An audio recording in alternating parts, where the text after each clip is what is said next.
Hello there, it's Jay here from Jay's Vintage Junk, and today we're going to start another series of videos on excuse me, on BBC Micros. Now, I don't know if you remember a while back, my mate Andy from over on Vintage Electronics Repair, he gave me a BBC Micro that he got off his one of his friends. It's in a hell of a state. It's in a real mess. We're going to call that BBC Project Mildred's Ashtray, and you'll see when we actually get into it. We did look at it when I first got the computer off Andy. We had a quick look over it. He gave me a load of bits and bats, and we went over them. That's in a video quite a while ago, but if you look through my videos, I'm sure you'll find it. Anyway, it's just basically sat up in storage since then, but I thought I fancy having a play with some of my 8-bit micro stuff, and I am intrigued to see if I can actually get that thing working again. So with that in mind, I dug it out, and I dug my BBC Micro out as well. Now, it's not the same revision board or anything, but it's still a BBC Micro, and what I was hoping is that at least if I had this in working order, which it was, and have something that I could actually test the ICs out of the other project BBC Micro in. Because when I say that thing's in a hell of a state, when it was given to me, every socketable IC in the computer was in a little envelope just shoved inside the case. So it'd be nice to actually see what works and what doesn't work. So like I said, with that in mind, I thought I'd dig out my fully nice working BBC Micro. Anyway, I plugged this in last night. I shifted my Apple II out of the way and put that in storage, and set this up where my Apple II was, connected it up to the monitor, plugged it all in, switched on, and if you're familiar with these, they make like a burr bip kind of noise when they're starting up, and I got the first burr bit of it, and there was a loud crack, and it went dead, or no lights on it, completely dead. So I think we've had power supply issue in it. Now, I was pretty sure actually that I'd already rebuilt the power supply in this, but we're pretty certain with the crack that came from the power supply that we've definitely got a power supply fault in it.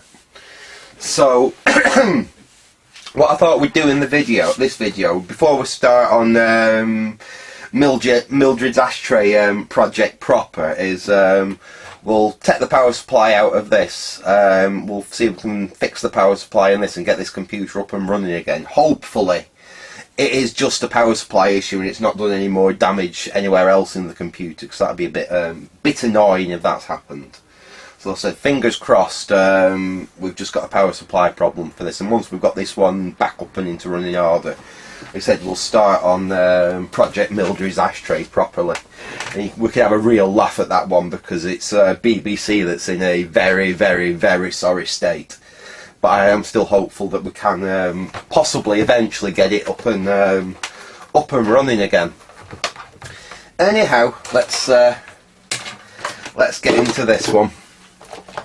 Now, I must admit, I've owned this micro for many, many, many years. I think I got this one when I was still in my teens. It's when these computers were literally completely worthless. They were being thrown away. Is there any more screws in it, or is it just them two? I've got two at the front as well, I think. Oh no, well, oh yeah. Yeah, we've got one there that's nearly in. And we've got one over there. And I wonder if no, it should be safe enough there. That's my little SD card solid state storage solution I've got in this thing. There is a video a while back on me showing that thing as well, because it's like really neat. It's like little MMC adapters, but it uses a micro SD, and it's tiny. It literally just fits into the computer like that, no cables or anything. Anyway, let's see if we can get the top off. In fact, actually, while we're under it, it's probably a good idea just to whip the screws out for the power supply, because we are going to have to be taking it out of the case. So we'll whip these 3 screws out here now. Let's screw number 1.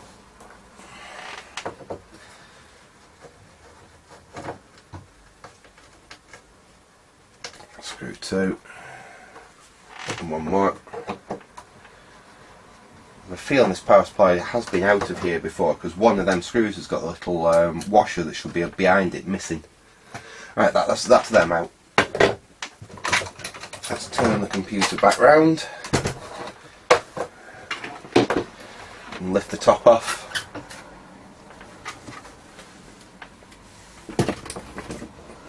Okay, and we want to extract the power supply there.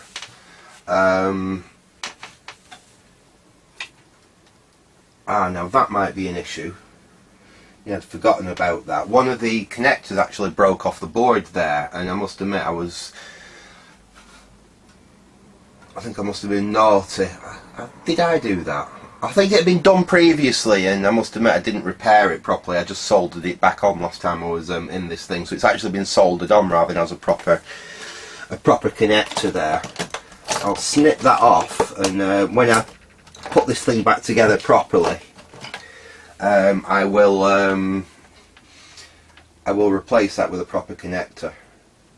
I'll probably solder it back on temporary, but I will sort that properly and put a proper connector on there.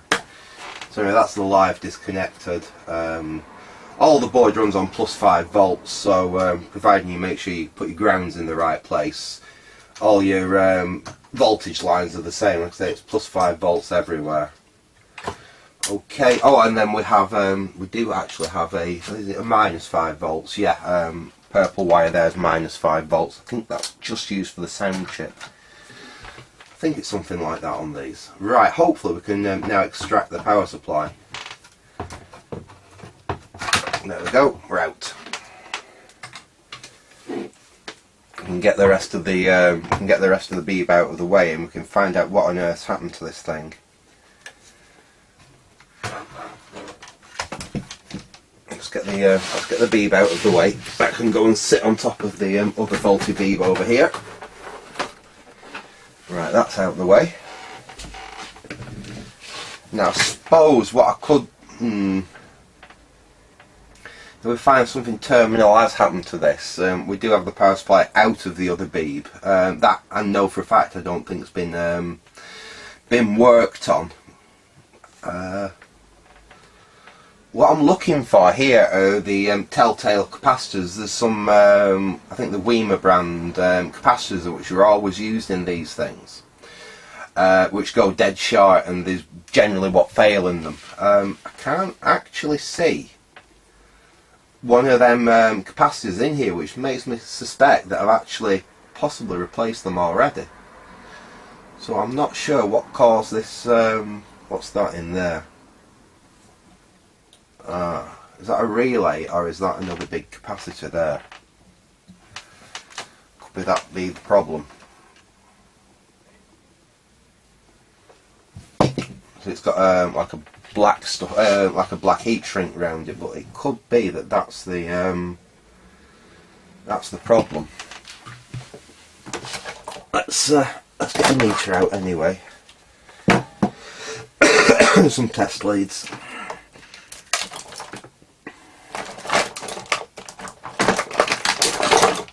One test lead, 2 test leads. Right.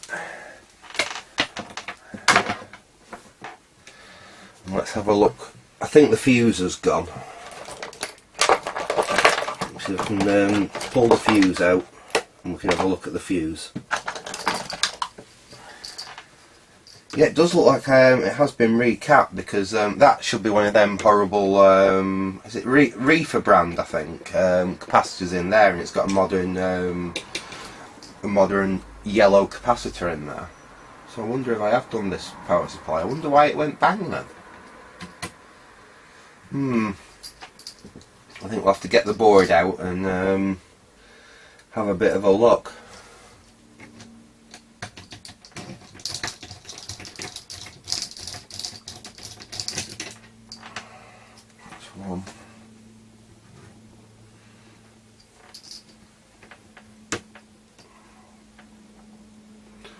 Can't see. So any of them capacitors which usually cause problems.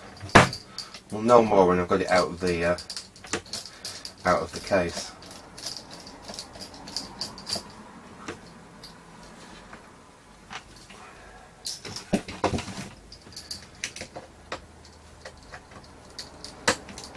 Yeah, this has definitely been out because the white sealing compound they put on the screws is all broken up already. It's already cracked. A bit of Phillips in there.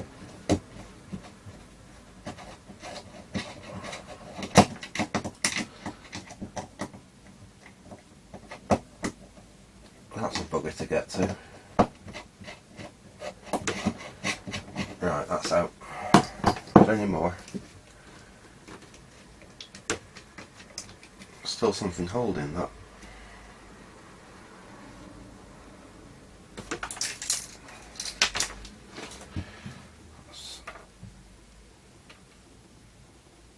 Three screws and 3 washers. Have I missed any? Right. I think that's the board 3. Yeah, it is. I'll push that connector back through, or else we won't get it out, I don't think. I think this is one of the tricky things we're working on these power supplies, is getting that to go back through the case. Push down basically with a screwdriver and ease these 2 tabs back through the metalwork, and the same on the bottom. Push that one through, push that one through. There we go. We can push the connector. That's your connector to run external devices like disk drives and things like that. Right, we've got an earth bond here that we need to take out. Again, that might be a bit tricky, but let's see if we can get a plier on the nut on the back of it.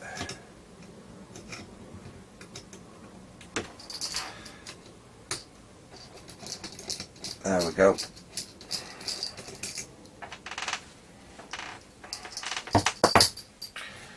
We've got another earth on this side here. Okay, we need to get that out.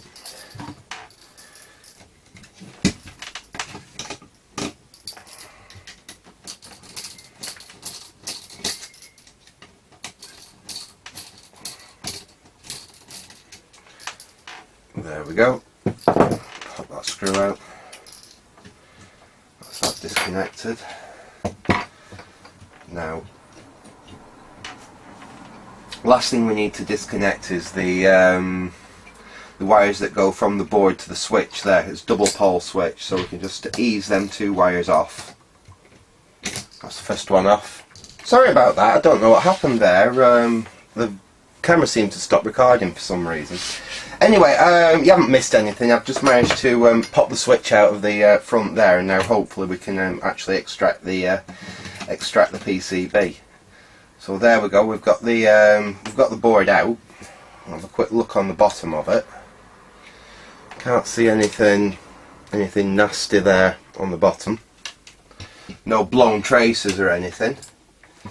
The fuse has literally blown its top. The fuse has gone bang. I'll pop that out. Bloody hell, it's actually fused itself into the fuse holder.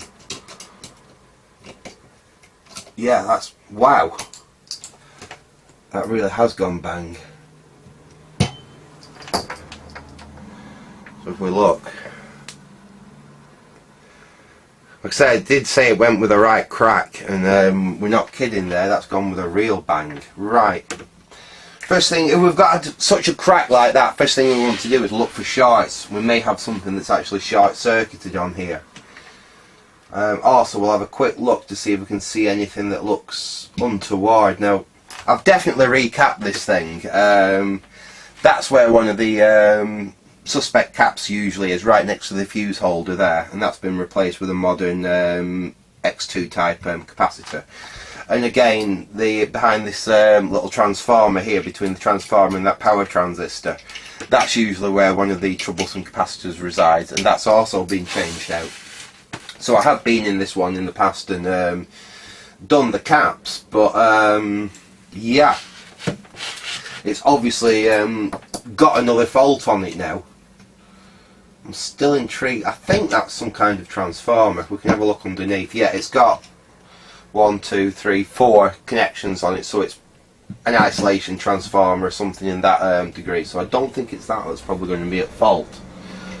In fact, I'm expecting the fault to be in this part of the circuit. I don't really expect it to be down here, because I wouldn't expect it to blow the fuse with that quite such ferocity if the fault was more up on this side of the circuit. I think it's down in the like the high switching DC to DC side of it.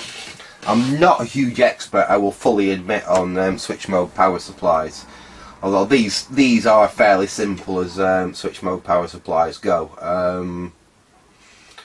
Right, first things first, let us have a look and see if we've got any shorts, any obvious shorts. So we'll get the meter on and set that to the 20k range. That should be a good place to start. We'll get the test leads plugged in.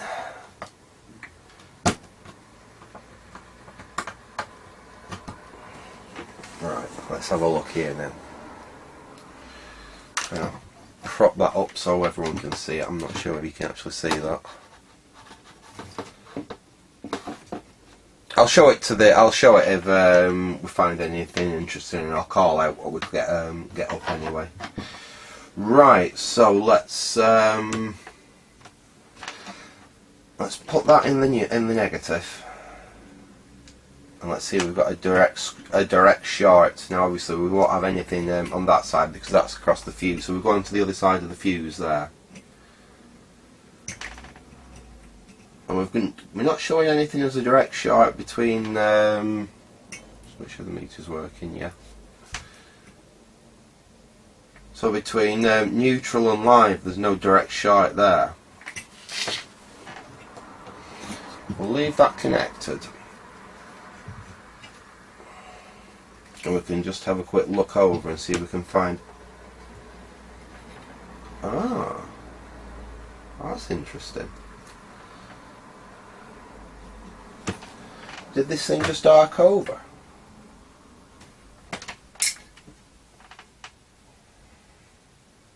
There's some burn mark on the bottom of the Paxel in there.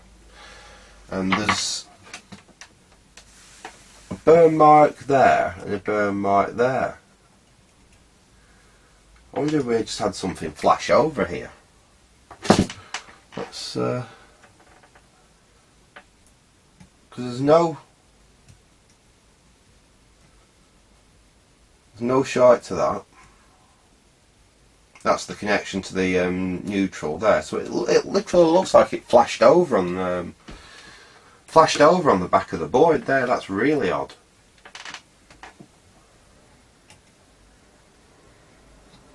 That's part of the same circuit.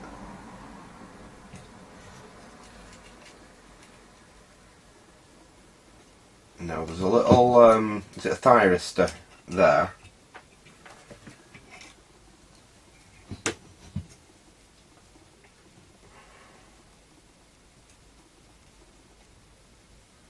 Now that thyristors are showing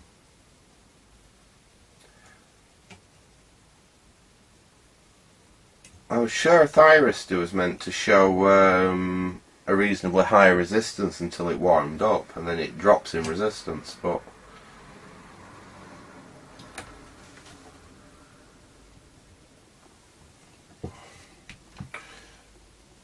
it still shouldn't. That is most odd. It literally looks like the fuse flashed over between them two there. can't actually see any other damage at all. I can't see any other short, and I can't. Well, we'll do some simple tests like across that capacitor. No, that's okay. We'll even go up to the meg range. That's the 2 meg range on the meter, because this is the new capacitor that we installed, and that's absolutely fine. That's not showing any shorts. I mean, obviously we've just got a meter across it. We're not loading 240 volts across it, but that seems absolutely fine. We've got the other capacitor that we put in here. Again, that's absolutely fine. What have we got? I think that's just another capacitor charging up there. Yeah, because it's dropping down like that. That's just a large capacitor in the circuit charging up. So I can't actually find anything at all that that indicates why this thing blew its fuse. That's really odd. I can't, unless something, a bit of debris like that got in.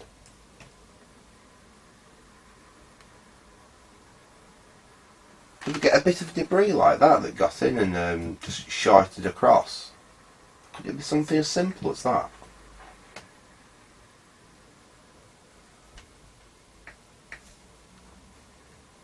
What is that? And again, that star washer, I can't see that have just been floating around in there, but it doesn't look like it's burnt or anything or damaged.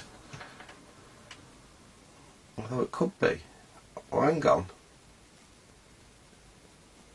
I don't know whether this is going to come out on camera. Look, you see it's slightly got a very slight burn mark on one corner of it. I think, honestly, what's happened here is a little foreign object like that's got loose, possibly from when I last worked on this power supply, and it's been rattling around and it's actually shorted like that, and that's what's caused it.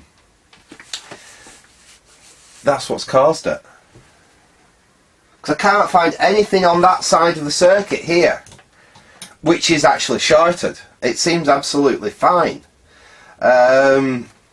And I would have expected, with the way that the fuse was blown, which looks like it's a pretty hefty dead short that's blown that fuse, so I'd expect it to actually, you know, something like the rectifier or something like that to be shorted on here. And from what I've just had a quick check round, I can't find any shorts on this part of the circuit. So I think I'm going to just reassemble it, and obviously not have that floating around in the bottom of the case. We'll put it all back together and we'll give it a try just on the bench here and see if it actually works and doesn't go bang again. And if it does, then we'll try putting it back in the beeb, and we'll see if the beeb still works. So I won't bore you with me putting this thing back together. So I'll get this thing back together, and then we'll get back to it. I'll get the meter on it, and we'll see. We'll switch it on, and we'll see what we get out of it. So back very shortly. Okay, well, I managed to finally get it all together. That was a bit of a faff to especially to get that switch back in there was a real pain in the backside. I did give it another quick once over and just quickly check these capacitors. They're all showing reasonably within spec, so I'm not going to worry about them for now. I honestly think the problem actually was just that I thought I'd done something. I've not put that last connector in there. Let me just do that before we go any further, because I don't want that. You don't want to cause the same problem. Well, at least I hope that was the issue. Again, by having that floating round. Just quickly put this screw in.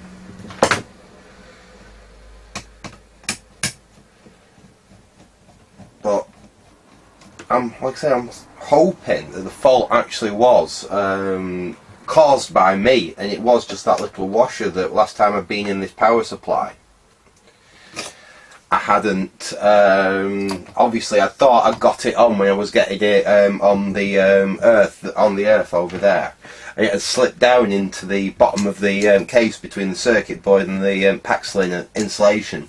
And obviously with moving the computer around, eventually it had got to where it had shorted, and it would short in the one... Actually, I suppose it shorted in the one place which would alert me to the fact and actually not cause any issues, because I mean it would just be a dead short across the mains. It blew the protection fuse in here. It also blew the mains fuse, so I had to put a new 3 amp fuse in the plug. I put a new fuse in there. So shall we give it a test and see if that's actually brought this thing back to life? Because I've not done anything else to it. I've just removed the bit of obviously the foreign object that was in there. I've put a new fuse in it, correct rated fuse in the actual power supply, and I've put the correct rated fuse in the mains plug as well. So we should be okay from that. I've got my test meter here. Hopefully I can put that somewhere you can see it. In fact, if I put it against the back there and I just tilt the camera up a bit. Now unfortunately it does have a cracked glass on this one, so it does make it a bit difficult to read, but it does work, that, so hopefully we'll connect it up to the power supply now. And we'll see if we've got our 5 volts coming out. We can check to see if we've got the other voltages on there as well. So we'll connect the black lead to one of the grounds and connect it up there temporary. We'll connect that to this corresponding plus 5 volts, and we'll see if we're getting 5 volts out of the power supply now. So we're either going to get 5 volts out of it, or we're going to get a nice flash and a bang like I got last night out of it. So let's give it a quick try. And right, good. Obviously I must have had it switched on at the power supply then, but we have got 5.02 volts there, so that's really quite good. Now all these are all connected together, so if we've got 5 volts there, we should have 5 volts at all of these, and indeed we do there. We've got 5 volts there. Let's try the one that's broken off. Yeah, we've got 5 volts there. But I think we should have negative 5 volts on this purple one here, so let's give that a quick look. It's a little low, but yeah, we've got minus 5 volts there. Now we should have I think a 12 volts on here as well. There's our 5 volts, and I think we should have a 12. There we go, there's our 12 volts. Again, it's down a tiny little bit, but not a horrendous amount. It's still usable. Not that we really use the external connection there. Let's power that off, and I'll get that unplugged.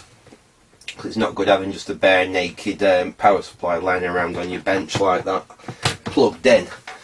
Right, I suppose what we should do is we'll pull the bead back out. Now we know that all our voltages are where we should be. We'll connect it back up into the bead, and we'll see if the bead will fire up. And then in the next instalment of this project, we can actually get on to having a look at Mildred's ashtray. I think we're going to call it. I definitely think we're going to call that bead Project Mildred's ashtray. You know, Andy will get a bit of a kick out of that. So yeah, let's see if this is going to work, and this is going to get this bead back up into working order. Anyway, I'll sit the power supply back down there. I won't put the screws in it just this second. Let's get it connected back up anyway. Let's try and remember where these go. There's 2 over here. There they are. Fortunately, they are marked on the board quite nicely, VCC and 0 volts. So, providing you look at the screen printing on the actual board, I'll zoom out again a little bit. Providing you actually look at the screen printing on the board, you can't go too far wrong with reconnecting these. So there's ground. There's VCC. There's ground. There's, where is it, down there, there's minus 5 volts. You go on there. Now the only thing is we've got that one that's broken off here. And as naughty as it is, just for the moment, just for testing, I'm just going to solder that back into solder that back into position.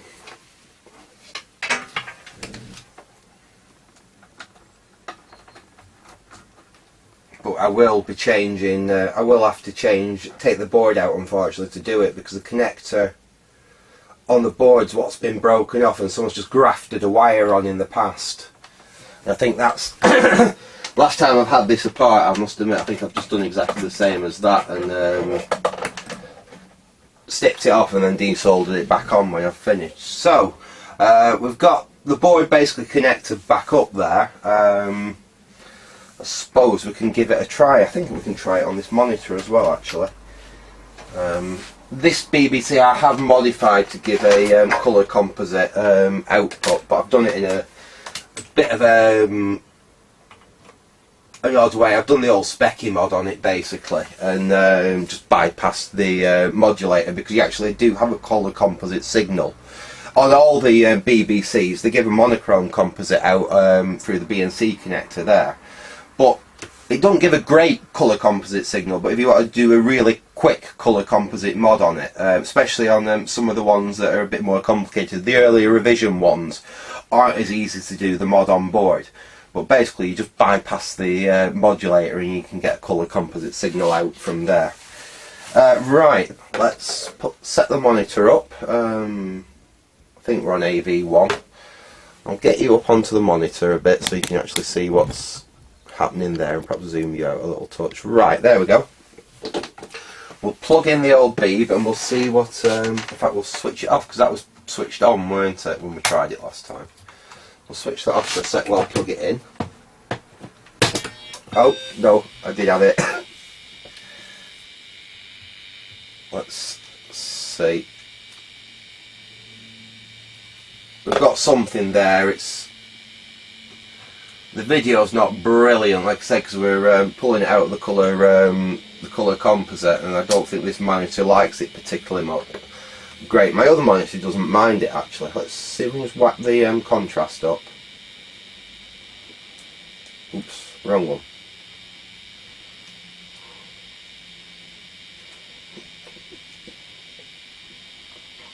Let's see if we can get that to show a bit more. There we go. So it's not brilliant, but at least you can show that it is working. I think, is that right? Alright. Can't remember what the Turbo M1C run codes are, but that doesn't really matter for the moment. We just prove that the computer is basically working. It does have a very noisy sound output on this beeb. It always has done, and it's something I will address once we've got into the other beeb and testing some of the ICs and the other beeb. It's never actually failed the audio on it, it's just always had this, I don't know if you can hear that in the background, a bit of a hash. I mean, it had that when I got this computer all them years ago. So I suppose one of the things we can do really is look into that and find out why it does give that hash. Like I said, the audio is fine on it. It actually, if you're playing a game on it or anything, the audio comes through perfectly. Anyway, I'm going to leave it there for now. This video was really about getting this beeb's power supply back up and running. It turned out that it was an error created by myself last time I was working on that power supply, and obviously it allowed a little washer to go loose in there. That shorted out. Like I said, fortunately it shorted in the best possible way, a way where it's not going to damage the computer. It just blew a couple of fuses. So anyway, I'm going to leave it there for now. I hope you enjoyed this little BBC adventure, and stay tuned for when we actually get on to start trying to repair Mildred's ashtray. So thanks for watching, and goodbye.